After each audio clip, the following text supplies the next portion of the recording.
하나님께 주는 말씀 요한복음 19장 14절부터 22절입니다. 신약성경 182쪽입니다. 19장 14절부터 22절입니다.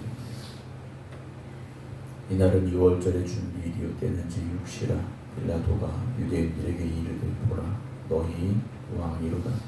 그들이 소리 지르되 없이 하소서 없이 하소서 그를 십자가에 못 박게 하소서. 빌라도가 이르되 내가 너희 왕을 십자가에 못 박으랴. 대장들이 대답하되 가이사 외에는 우리에게 왕이 없나이다 하니 이에 예수를 십자가에 못 박도록 그들에게 넘겨주니라. 그들이 예수를 맡음에 예수께서 자기 십자가를 지시고 그곳 히브리 말로 골고다 하는 곳에 나가시니 그들이 거기서 예수를 십자가에 못 박을세 다른 두 사람도 그와 함께 좌우편에 못 박으니 예수는 가운데 있더라.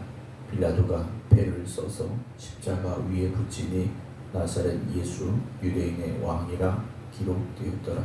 예수께서 못 박히신 곳이 성에서 가까운 고로 많은 유대인이 이 패를 읽는데 히브리와 로마와 헬라말로 기록되었더라.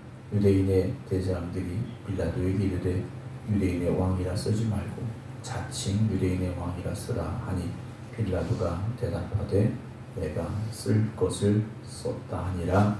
아멘.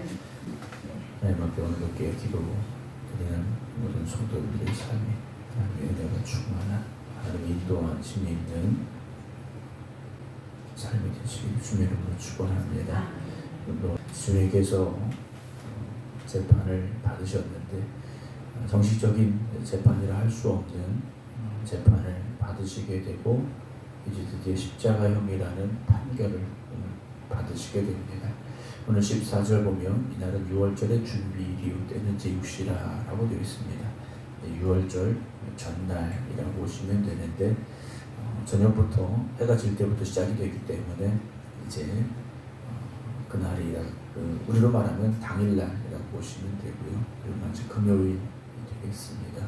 그래서 제6시가 되었고 빌라도가 유대인들에게 말합니다. 보라 너희 왕이다 라고 빌라도가 선언을 합니다.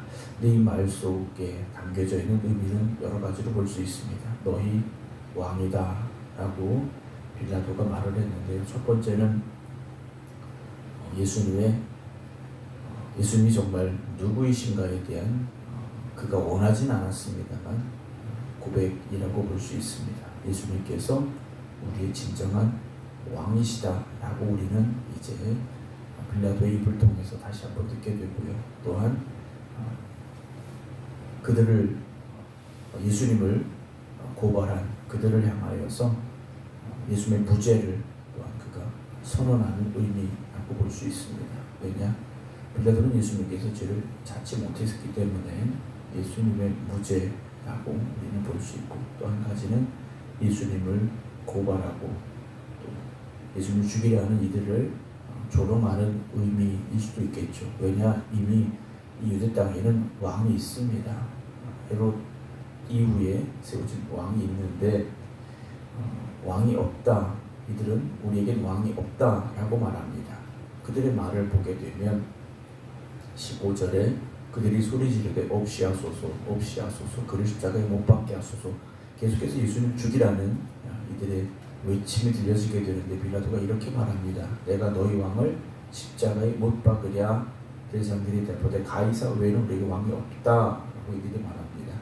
대장들이 그들의 입으로 로마의 황제 외에는 우리의 왕이 없다라고 말합니다.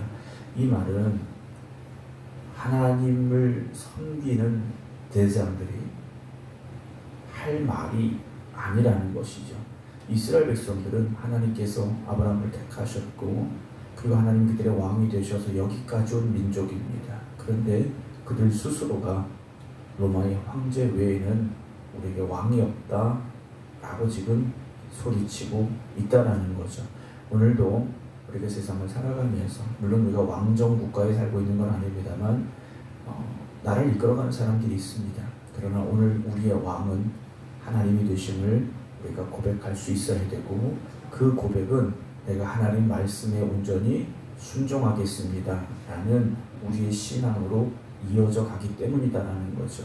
그러니까 우리가 오늘 예수님 나의 왕이십니다, 이 말씀은 나는 예수님 말씀에 나의 목숨까지도 내어놓고 순종할 각오가 되어 있습니다 라는 고백이다 라는 것이죠. 왜냐, 왕정국가에서는 왕의 명령이 곧 법이기 때문에 오늘 우리가 살아가는 삶은 그냥 세상의 사람들과는 같지 않습니다. 주님이 나의 왕이 되시고 나는 그 말씀에 순종하며 살아가기를 고백합니다 라는 그런 결단이 오늘 우리에게 있어야 됩니다. 이 대제사장들이 하나님이 우리의 왕이신다 라고 고백하지 못하고 로마의 황제 외에는 우리에게 왕이 없다 라고 말합니다. 유대인들은 지금까지 메시아를 기다렸습니다. 근데 하나님께서 메시아를 이 땅에 보내셨는데 그들이요 인정하지 않고 있다라는 거죠. 그러면 그들이 기다렸던 메시아는 도대체 누구인가 하는 질문을 우리가 한번 해보게 됩니다.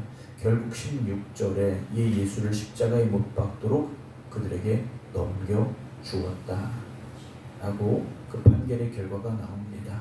죄가 없다 라고 빌라도도 스스로 고백했지만 사람들에게 밀려서 결국 죄 없으신 예수님을 십자가에 못 박도록 내어 주었다라는 거죠. 여러분, 우리가 끝까지 진리를 지켜가야 됩니다. 세상의 권력이라든지 또는 사람들의 외침이라든지 우리가 그런 것에 휩쓸려서는 안 된다는 거죠. 우리 신앙은 끝까지 진리 안에 거해야 됩니다. 17절 보면 그들이 예수를 맡음에 이제는 빌라도의 손에서 대제사장들과 예수님을 죽이려는 사람들의 손에 넘겨지셨는데요, 예수께서 자기의 십자가를 지시고 골고다로 가시게 됩니다. 이 당시에 십자가에 달려 죽어야 되는 사람들은 우리가 알고 있는 그대로 자기 십자가를 지고 가는 겁니다. 자기가 달려 죽어야 되는 십자가를 지고 사형장까지 가게 되는 겁니다. 그 무게를 감당하면서 또 그 길에 당하는 온갖 수모를 겪으면서 거기까지 가게 됐다라는 거죠. 주님께서 너희가 나를 따라오려거든 자기를 부인하고 자기 십자가를 지라는 말씀을 하셨습니다. 여러분, 누누이 말씀드립니다. 자기 십자가를 진다라는 건 주님께서 그렇게 십자가의 길을 가시고 십자가에 달려 죽으셨듯이 우리도 그런 결단과 고백을 가지고 주님을 따라가야 된다는 거죠. 주님을 따라간다는 것은 어떤 부귀와 영화를 위해서 가는 게 아닙니다. 우리가 높임받고 존중받으려고 섬김받으려고 그 길을 가는 게 아니라는 거죠. 자기 십자가를 져야 됩니다. 우리가 예수님 때문에, 복음 때문에 수모당할 수도 있고 어려움 당할 수도 있고 환난을 당할 수도 있고 핍박을 당할 수도 있고 그리고 마지막 순교당할 수도 있습니다. 그러나 우리가 주님께서 가신 그 길, 주님께서도 자기의 십자가를 지고 가셨는데 우리에게도 자기의 십자가를 져라 말씀하신 그대로 나에게 주어진 십자가를 지고 온전히 주 앞에 나아갈 수 있는 우리 모두가 되기를 주의 이름으로 축원합니다. 18절 그들이 거기서 예수를 십자가에 못 박을세 다른 두 사람도 그와 함께 좌우편에 못 박으니 예수는 가운데 있더라 라고 되어 있습니다. 나무에 달려 죽었습니다. 예수님께서 나무에 달려 죽으셨습니다. 나무에 달려 죽었다라는 건 구약시대 율법에 의하면 하나님께 저주받은 사람들이지 않습니까? 하나님 저주를 받은 사람들인데 주님께서 죄 없으신 주님께서 그 나무에 달려 죽으셨습니다. 우리가 달려 죽어야 될 그곳에 주님이 달려 죽으시게 되는데요. 19절에 빌라도가 패를 썼습니다. 죄목을 써서 붙였는데 나사렛 예수 유대인의 왕 이렇게 써서 붙였습니다. 20절 보면 예수께서 못 박히신 곳이 성에서 가까운 곳으로 예루살렘 바로 옆입니다. 많은 유대인이 이 패를 읽는데 히브리, 로마, 헬라말 그 당시에 쓰여지고 있던 통용어입니다.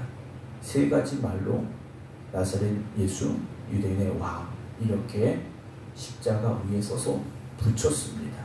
그러니까 예수님을 십자가에 달린 예수님을 보는 사람마다 읽을 수밖에 없죠. 나사렛 예수 유대인의 왕. 그 그랬더니 21절에 유대인의 대장들이 빌라도에게 말합니다. 유대인의 왕이라 쓰지 말고 그 앞에 하나 더 붙여라. 자칭이라고 붙여라. 그랬습니다. 자칭 유대인의 왕이라 쓰라 하니 빌라도가 대답하되 내가 쓸 것을 썼다라고 말합니다. 이들은 결국 그들의 왕 되신 예수님을 십자가에 달려 죽게 했다라는 것이죠. 사랑하는 성도 여러분, 오늘 우리도 나의 왕 되신 예수님 말씀에 순종하지 않는다면 우리 역시 예수님을 또다시 십자가에 못 박는 사람이 되어질 수도 있습니다. 이들은 우리에게 왕이 없다라고 말합니다. 우리가 주님의 말씀에 순종하지 않는 것, 하나님의 말씀에 불순종하는 것, 이 모든 것, 하나님이 나의 왕 되심을 우리가 인정하지 않기 때문입니다. 내 형편이 이렇고 내 상황이 이렇고 내 처지가 이러니까 여러분 그건 우리가 할 수 해야 되는 말이 아니라는 거죠. 나는 상황이 이렇고 형편이 이렇지만 주님의 말씀이니 내가 순종하겠습니다 라고 우리는 결단하고 고백해야 됩니다. 예수님이 우리의 참된 왕이 되심을 고백하며 오늘 이 하루를 살아가시기 바랍니다. 죄인을 살리기 위해 이 땅에 오신 주님, 그래서 죄인된 우리를 구원하신 주님, 그 세상의 왕이 되시고 우리의 왕 되신 예수님을 우리가 고백할 수 있는 삶이 되어지시기 바랍니다. 그래서 우리의 삶의 전부를 내어드릴 수 있어야 되지 않겠습니까? 전부가 아니라면 주님 앞에 헌신하고 있는 것이 아니다라고 저는 생각을 합니다. 왕 되신 주님 앞에 오늘도 온전히 헌신하며 하나님의 영광을 위해 살아갈 수 있는, 그래서 하나님을 높여드릴 수 있는 우리 모두가 되기를 주님의 이름으로 축원합니다. 기도하겠습니다. 우리 모든 죄를 담당하시기 이 땅에 오신 주님, 온갖 수모와 모욕과 고난을 당하시며 십자가에 달려 죽으신 주님, 주님의 그 십자가의 보혈로 말미암아 우리를 신성결케 하시고자 그 길을 가신 주님, 그 십자가를 다시금 바라볼 수 있는 저희를 되게 하시고 다시금 십자가 앞에 우리가 엎드리게 하여 주시옵소서. 우리는 예수님이 나의 왕이십니다 고백하면서도 여전히 그 말씀에 온전히 순종하지 못한 채 내 생각대로 또 내 고집대로 살아가려 할 때가 있습니다. 오늘도 우리가 다시금 내 자신을 돌아보며 회개하게 하시고 왕 되신 주님의 말씀에 순종하며 하나님의 영광을 위해 살아가는 저희들이 되게 하여 주시옵소서. 오늘도 세상에 죽어가는 영혼을 바라봅니다.